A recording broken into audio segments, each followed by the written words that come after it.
ಸ್ನೇಹಿತರೆ, ನಿಮ್ಮ ಜೀವನದ ಗುರಿಗಳನ್ನು, ಸವಾಲುಗಳನ್ನು, ಸಮಸ್ಯೆಗಳನ್ನು ಎದುರಿಸಿ ನೀವು ಅಂದುಕೊಂಡಂತಹ ಗೋಲನ್ನು ರೀಚ್ ಆಗಲು ಈ ಸ್ಫೂರ್ತಿಯ ಮಾತುಗಳನ್ನು ನಿಮ್ಮ ಜೊತೆಗೆ ನಾನು ಹಂಚಿಕೊಳ್ತಾ ಇದ್ದೇನೆ.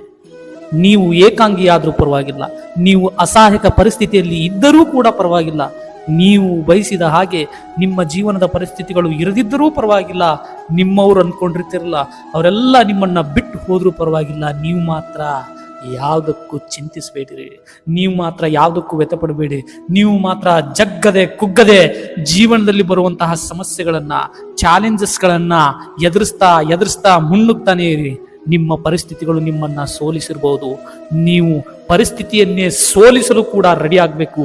ಈ ಹೋರಾಟದಲ್ಲಿ ನೀವು ಸೋತರೂ ಚಿಂತೆ ಇಲ್ಲ, ಆನಂದದಿಂದ ಸೋಲನ್ನು ಅಪ್ಪಿಕೊಳ್ಳಿರಿ. ಯಾಕಂದರೆ ಆ ಪರಿಸ್ಥಿತಿ ವಿರುದ್ಧನೇ ನಾನು ಎದೆತಟ್ಟಿ ಹೋರಾಟ ಮಾಡಿದ್ದೆ ಅನ್ನೋ ತೃಪ್ತಿ ನಿಮ್ಮಲ್ಲಿರುತ್ತೆ. ನಿಮಗೆ ಒಂದು ಪ್ರಶ್ನೆಯನ್ನ ಕೇಳಬೇಕನ್ನಿಸ್ತಾ ಇದೆ. ಅದೇನೆಂದ್ರೆ, ಒಂದು 100 ವರ್ಷ 200 ವರ್ಷಗಳ ಇತಿಹಾಸ ಪಟವನ್ನು ತೆಗೆದುಕೊಂಡು ನೋಡಿ. ಆ 200 ವರ್ಷಗಳ ಹಿಂದೆ ಜೀವನ ಎಂಬ ಯುದ್ಧದಲ್ಲಿ ಸೋತವರು ಇದ್ದರಲ್ಲವಾ, ಗೆದ್ದವರು ಕೂಡ ಇದ್ದರಲ್ಲವಾ? ಆದರೆ ಈ ದಿನ, ಈ ಕ್ಷಣ ಸೋತವರು ಇಲ್ಲ, ಗೆದ್ದವರು ಇಲ್ಲ. ಅವರೀಗ ಎಲ್ಲಿದ್ದಾರೆ ಹೇಳಿ? ಅವರೆಲ್ಲ ಸ್ಮಶಾನದಲ್ಲಿ ಮಲಗಿಕೊಂಡಿದ್ದಾರೆ. ಅವರ ಯಶಸ್ಸುಗಳು, ಅವರ ಗೆಲುವುಗಳು, ಅವರ ಜಯಭೇರಿಗಳು ಎಲ್ಲ ಸ್ಮಶಾನದಲ್ಲಿ ಮೌನವಾಗಿ ಹೋಗಿದೆ. ಸೊ ನೀವು ಎಷ್ಟು ಬಾರಿ ಸೋತ್ರೂ ತಲೆ ಕೆಡಿಸ್ಕೊಳ್ಬೇರಿ. ಏಕೆಂದ್ರೆ ನೀವು ಸೋತಿರ್ಬೋದು ರೀ, ಆದರೆ ಸತ್ತಿಲ್ಲ ಅನ್ನೋದನ್ನ ನೆನ್ಪಿಟ್ಕೊಳ್ರಿ. ಒಬ್ಬ ಮಹಾತ್ಮ ಹೇಳ್ತಾನೆ, ಜೀವನದ ಎಂಥ ಪರಿಸ್ಥಿತಿಗಳಿಗೆ ವಿಚಲಿತನಾಗಬೇಡ. ನಿನ್ನ ದೇಹದ ಅಂಗಾಂಗಗಳನ್ನು ಕತ್ತರಿಸಿ ಹಾಕಿದರೂ ನಿನ್ನಲ್ಲಿ ಉತ್ಸಾಹ ಕಡಿಮೆ ಆಗಬಾರ್ದು. ಸಮುದ್ರದ ಅಲೆಗಳೇ ನಿನ್ನ ಮೇಲೆ ಎರಗಿ ಬಂದರೆ ಬಂಡೆಯಂತೆ ಎದೆವಡ್ಡಿ ನಿಲ್ಲು. ಆಕಾಶವೇ ಕಳಚಿಕೊಂಡು ಬಿದ್ದರೂ ಹತಾಶನಾಗಬೇಡ. ಭೂಮಿಯೇ ಬಾಯಿ ಬಿರಿಯುತ್ತಿದ್ದರೂ ನೀನು ಅಂದ್ಕೊಂಡಿರುವ ಒಳ್ಳೆಯ ಕೆಲಸವನ್ನ ಮಾಡುತ್ತಲೇ ಇರು. ಎಂಥ ಪರಿಸ್ಥಿತಿಯಲ್ಲೂ ಭಯಪಡಬೇಡ. ಕೆಟ್ಟ ಸಮಯಗಳಿಗೆ, ಕೆಟ್ಟ ಗಳಿಗೆಗಳಿಗೆ, ಕೆಟ್ಟ ಆಲೋಚನೆಗಳಿಗೆ ಹೆದರಿ ಓಡಿ ಹೋಗಬೇಡ. ಸದಾ ಧೈರ್ಯದಿಂದ ಇರು. ನೀನು ಇದ್ರೆ, ನೀನು ಜೀವಿಸ್ತಾ ಇದ್ರೆ, ನೀನು ಬದುಕಿದ್ರೆ ಮಾತ್ರ ಈ ಜಗತ್ತು ನಿನಗಾಗಿ ಇರುತ್ತೆ ಅನ್ನೋದನ್ನ ನೆನ್ಪಿಟ್ಕೋ. ನೀನೇ ಈ ಪ್ರಪಂಚ ಆಗಿದ್ದೀಯಾ ಅನ್ನೋದನ್ನು ಕೂಡ ನೆನ್ಪಿಟ್ಕೋ. ಅದಕ್ಕೋಸ್ಕರ ಯಾವುದಕ್ಕೂ ತಲೆ ಕೆಡಿಸ್ಕೊಳ್ಬೇಡ ಗುರು. ಯಾವಾಗಲೂ ಸತ್ಯದ ಪರವಾಗಿಯೇ ಇರು, ಒಳ್ಳೆಯ ಮಾರ್ಗದಲ್ಲಿ ನಡೆಯುತ್ತಿರು, ಸದಾಕಾಲ ಉತ್ಸಾಹಿಯಾಗಿರು. ನಿನ್ನ ಜೀವನದ ಶಿಲ್ಪವು ನೀನೇ ಆಗಿರುವೆ, ಹಾಗೂ ಶಿಲ್ಪಿಯೂ ಕೂಡ ನೀನೇ ಆಗಿರುವೆ. ನಿನ್ನ ನಿರ್ಧಾರ ಯಾವಾಗಲೂ ಒಳ್ಳೆಯದಾಗಿರಲಿ. ನಿನ್ನ ನಿರ್ಧಾರದ ಬಗ್ಗೆ ನಿನಗೇ ಹೆಮ್ಮೆ ಇರಲಿ. ಮೊದಲು ನಿನ್ನನ್ನು ಒಂಟಿ ಮಾಡಿದವರಿಗೆ, ದೂರ ತಳ್ಳಿದವರಿಗೆ, ಕೆಟ್ಟ ಪರಿಸ್ಥಿತಿಗೆ ತಂದವರಿಗೆ ಸದಾ ಒಳ್ಳೆಯದನ್ನೇ ಬಯಸು. ಜೀವನದ ಎಂತಹ ಪರಿಸ್ಥಿತಿಗಳು ಬಂದರೂ ಎದುರಿಸ್ತೇನೆ. ಜೀವನ ಅನ್ನೋದೇ ಒಂದು ಪರೀಕ್ಷೆ.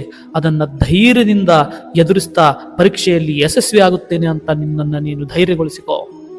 ನಿನಗೆ ಅವಮಾನ ಮಾಡಿದವರಿಗೆ ನಿನ್ನ ಗೆಲುವಿನ ಉತ್ತರ ಕೇಳಿ ಸುಸ್ತಾಗಬೇಕು. ಆ ರೀತಿ ಉತ್ತರ ಕೊಡಲು ಸಜ್ಜಾಗು. ನಿನಗೆ ತಿರಸ್ಕಾರ ಮಾಡಿದವರೇ ನಿನ್ನನ್ನು ಒಪ್ಪಿಕೊಳ್ಳುವ ಹಾಗೆ ಮಾಡು. ನಿನ್ನ ದಾರಿಗೆ ಅಡ್ಡ ಬರುವ ಯಾವುದೇ ವಿಷಯವಾಗಿರಲಿ, ವ್ಯಕ್ತಿಯಾಗಿರಲಿ, ನಿನ್ನನ್ನು ಈ ಕ್ಷಣದಿಂದ ತಡೆ ಹಿಡಿಯಲು ಆಗುವುದಿಲ್ಲ. ಏಕೆಂದರೆ ಪ್ರಪಂಚದಲ್ಲಿರುವ ಶಕ್ತಿಯೆಲ್ಲವೂ ನಿನ್ನೊಳಗಡೆ ಇದೆ ಎಂದು ನಿನಗೆ ಈಗ ಅರ್ಥ ಆಗಿದೆ. ಈ ಪ್ರಪಂಚವೇ ನೀನು. ಇದು ನಿನ್ನ ಅಹಂಕಾರವಲ್ಲ, ಇದೇ ನಿನ್ನ ಅಸ್ತಿತ್ವ, ಇದೇ ನಿನ್ನ ಶಕ್ತಿ, ಇದೇ ನೀನು ಸದಾ ಕಾಲ ನೆನಪಿಟ್ಕೊಳ್ಬೇಕಾದಂತಹ ಸಂಗತಿ ಕಣ್ರೆ. ಸೋಲು ಗೆಲುವಿನಿಂದ ನೀನು ಹತಾಶನಾಗಬಾರದೆಂದ್ರೆ, ಸೋಲು ಗೆಲುವಿನಿಂದ ನೀನು ವಿಚಲಿತನಾಗಬಾರದೆಂದ್ರೆ, ಈ ಸೋಲು ಗೆಲುವಿನಿಂದ ನಿನ್ನನ್ನು ಅಧೈರ್ಯ ಹಾಗೂ ಅಶಕ್ತನನ್ನಾಗಿಸಬಾರದೆಂದ್ರೆ ಇದನ್ನು ಸರಿಯಾಗಿ ಮನಸ್ಸಿನಲ್ಲಿಟ್ಕೋ.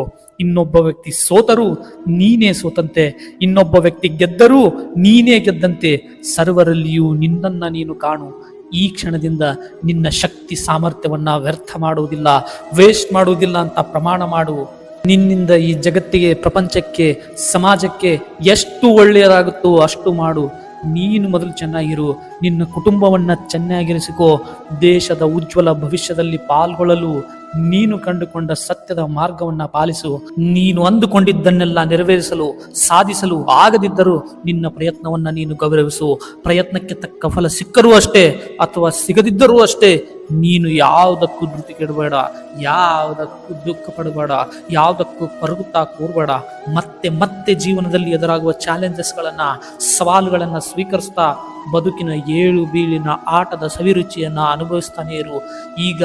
ಈಗ ಮಾಡಬೇಕಾಗಿರೋ ಕೆಲಸವನ್ನು ನೀನು ಅಚ್ಚುಕಟ್ಟಾಗಿ ಮಾಡ್ತೇನೆ ಅಂತ ನಿರ್ಧಾರ ಮಾಡು, ಶಪಥ ಮಾಡು. ಮಾಡುವ ಕೆಲಸವನ್ನು ಎಕ್ಸಲೆಂಟ್ ಆಗಿ ಮಾಡು, ಮಾಡುವ ಕೆಲಸವನ್ನು ಪರ್ಫೆಕ್ಟ್ ಆಗಿ ಮಾಡು, ಮಾಡುವ ಕೆಲಸವನ್ನು ವಿಭಿನ್ನವಾಗಿ ಮಾಡು, ಮಾಡುವ ಕೆಲಸವನ್ನು ದಿ ಬೆಸ್ಟ್ ಆಗಿ ಮಾಡು.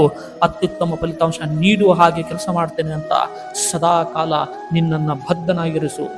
ಈ ಧ್ವನಿ ಸುರುಳಿಯಲ್ಲಿರುವ ಸಾಲುಗಳು ನಿನ್ನ ಮನಸ್ಸಿಗೆ ತಟ್ಟಿದ್ದರೆ, ಒಂದು ಚೂರಾದರೂ ತಟ್ಟಿದ್ದರೆ ತಪ್ಪದೆ ಸಬ್ಸ್ಕ್ರೈಬ್ ಮಾಡಿ, ಬೆಲ್ ಬಟನ್ ಒತ್ತಿ, ಶೇರ್ ಆ್ಯಂಡ್ ಲೈಕ್ ಅನ್ನು ಮಾಡಿ.